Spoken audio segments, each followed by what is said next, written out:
Assalamualaikum warahmatullahi wabarakatuh. Nama saya Oki Aulia Saputra Rambe dari semester 3B. Di pertemuan yang ke-11 kali ini saya akan mereview buku bab 5 yang judul Hukum Pajak. Tulisannya ini merupakan resume penulis terhadap buku yang berjudul Pokok-pokok Hukum Administrasi Negara dengan penulis SF Marbun Muhammad Mahfud MD, diterbitkan pada tahun 2011. Tahun ke-6 penerbit Liberty Yogyakarta, kota penerbit Yogyakarta, dengan pembahasan dalam bab 5. A. Hukum pajak. Pada umumnya hukum pajak dianggap sebagai salah satu bagian dari hukum publik dalam rumpun ilmu hukum administrasi negara. Tetapi ada juga yang menghendaki supaya hukum pajak diberi tempat tersendiri di samping hukum administrasi negara. PJ.A. Adriani, bekas guru besar hukum pajak pada Universitas Amsterdam, mengemukakan bahwa bagaimanapun lebih memberi tempat tersendiri untuk hukum pajak dengan kedudukan yang sejajar dengan hukum administrasi negara. Seperti halnya undang-undang dan peraturan lalu lintas, pengawasan perdagangan dan pengawasan perburuhan, dan sebagainya, yang kesemuanya menjadi bidang hukum yang berdiri sendiri. Alasan dikemukakan untuk itu adalah yang pertama, tugas hukum pajak bersifat lain dari hukum administrasi pada umumnya. Yang kedua, hukum pajak dapat secara langsung dipergunakan sebagai sarana politik perekonomian. Yang ketiga, hukum pajak memiliki tata tertib dan istilah-istilah yang khas untuk bidang pekerjaannya. Hukum pajak juga sering disebut hukum fiskal, adalah keseluruhan peraturan yang meliputi wewenang pemerintah untuk mengambil kekayaan seseorang dan menyerahkannya kembali kepada masyarakat dengan melalui kas negara, sehingga ia merupakan bagian dari hukum publik yang mengatur hubungan-hubungan hukum antara negara dengan orang-orang atau badan-badan hukum yang berkewajiban membayar pajak atau wajib pajak. B.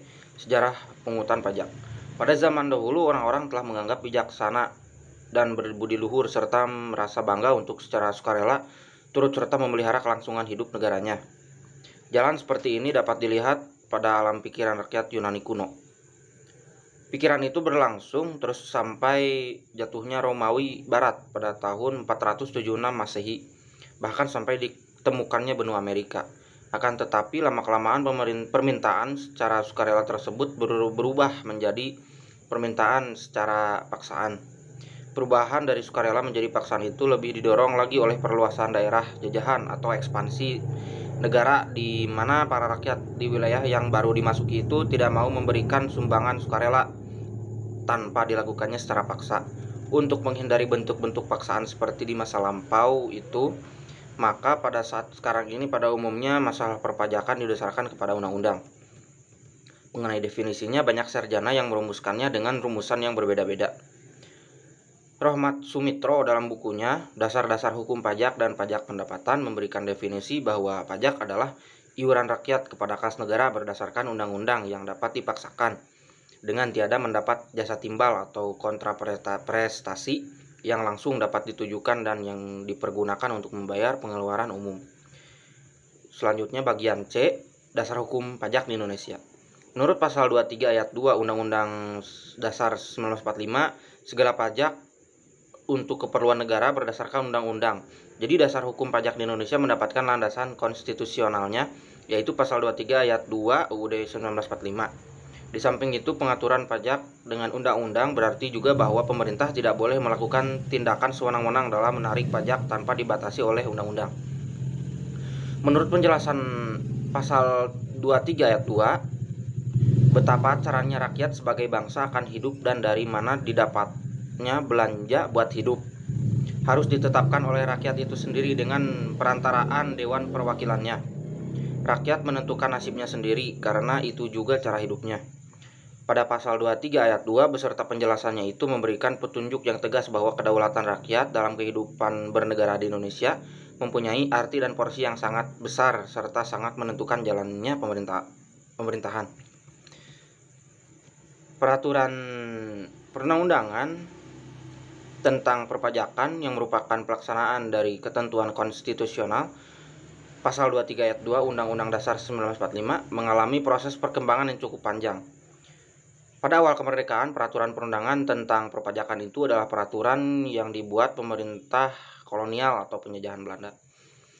Pemberlakuan produk kolonial ini didasarkan pada aturan perihal pasal 2 UUD 1945, peraturan perundang-undangan produk kolonial yang pernah berlaku pada zaman Indonesia itu antara lain aturan Bea Materai tahun 1921, ordonasi pajak perseroan tahun 1925, ordonasi pajak kekayaan tahun 1932, dan ordonasi pajak pendapatan tahun 1944. Perubahan yang agak mendasar terjadi pada tahun 1967, yakni dengan keluarnya Undang-Undang Nomor 8 Tahun 1967 tentang tata cara pemungutan pajak pendapatan, pajak kekayaan, dan pajak perseroan, yang peraturan pelaksanaannya kemudian diatur dengan peraturan pemerintah nomor 11 tahun 1967 yang terkenal dengan sistem MPS atau MPO ini. Selanjutnya D. Fungsi pajak. Di samping sebagai budgeter, pajak mempunyai juga fungsi lain, yaitu sebagai reguleran.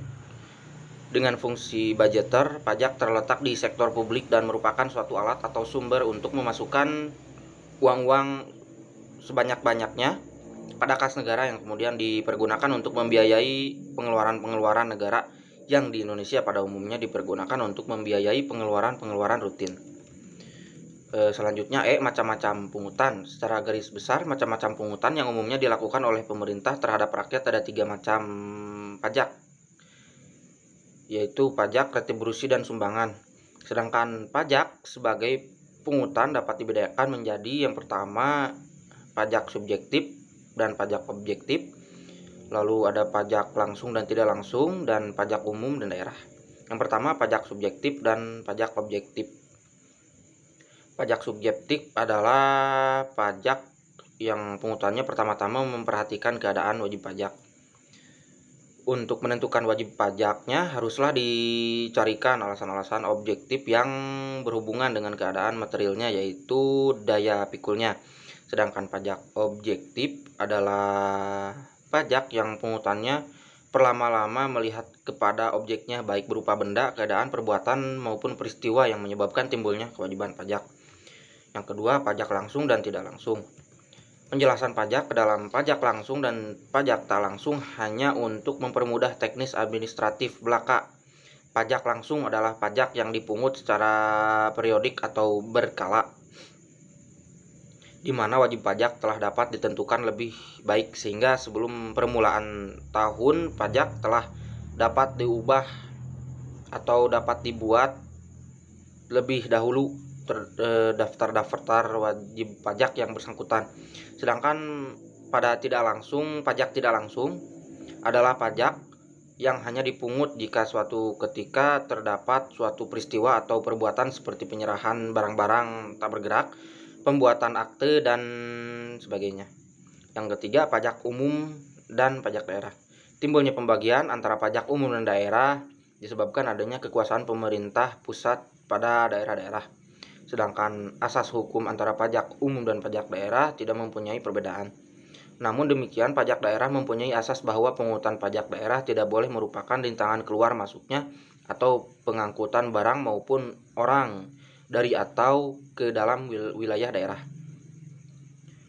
Perbedaan lainnya ialah bahwa sumber pajak negara umum relatif tidak terbaru, sedangkan sumber di daerah relatif lebih terbatas baik jumlah maupun penggunaannya. Undang-Undang Nomor 5 Tahun 1974 tentang pokok-pokok pemerintahan di daerah menyebutkan bahwa sumber pendapatan daerah adalah yang pertama pendapatan asli daerah sendiri yang terdiri dari hasil pajak daerah, hasil retribusi daerah, hasil perusahaan daerah, lain-lain hasil usaha daerah yang sah. Selanjutnya, pendapatan yang berasal dari pemberian pemerintah pusat terdiri dari yang pertama sumbangan dari pemerintah pusat, perundang-undangan, sumbangan-sumbangan lain yang diatur dengan peraturan, dan pendapatan yang sah. Tentang lain-lain pendapatan yang sah ini, Undang-Undang Nomor 5 Tahun 1974 juga menyebutkan bahwa pajak-pajak daerah yang umumnya dipungut oleh provinsi atau kabupaten adalah Yang pertama, pajak atas pertunjukan dan keramaian atau tontonan. Yang kedua, pajak atas reklame iklan dalam koran atau majalah. Yang ketiga, pajak atas minuman yang mengandung alkohol. 4, pajak atas sepeda dan kendaraan tak bermotor. Yang kelima, pajak atas izin menangkap ikan di perairan umum dan wilayahnya. Yang keenam, pajak atas perjudian.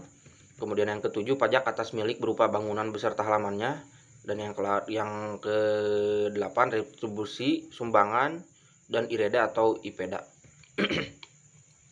Nah, retribusi ini adalah pungutan sebagai pembayaran atas suatu pemakaian dengan prestasi kembalinya secara langsung.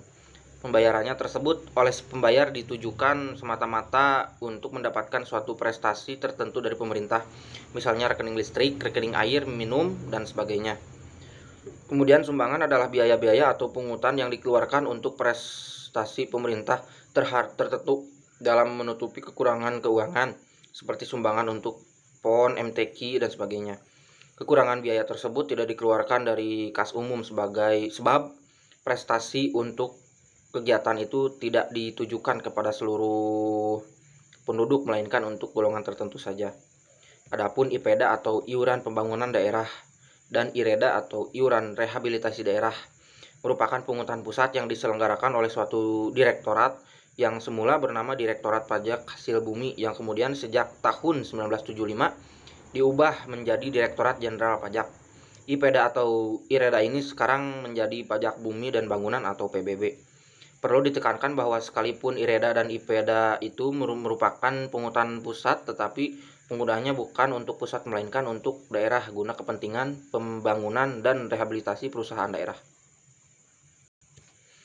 Kesimpulannya, mengenai definisinya banyak sarjana yang merumuskan dengan rumusan berbeda-beda, namun penulis telah memberikan kesimpulan dan definisi bahwa pajak adalah iuran rakyat kepada kas negara berdasarkan undang-undang yang dapat dipaksakan dengan tiada mendapat jasa timbal atau kontra prestasi, yang langsung dapat ditunjukkan dan yang dipergunakan untuk membayar pengeluaran umum. Dan melalui pajak yang masuk kepada kas negara, pemerintah dapat mewujudkan cita-cita negara seperti contohnya fasilitas publik, jalan, transportasi, dan lain-lain.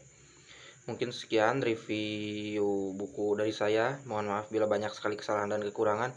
Billahi taufik wal hidayah. Wassalamualaikum warahmatullahi wabarakatuh.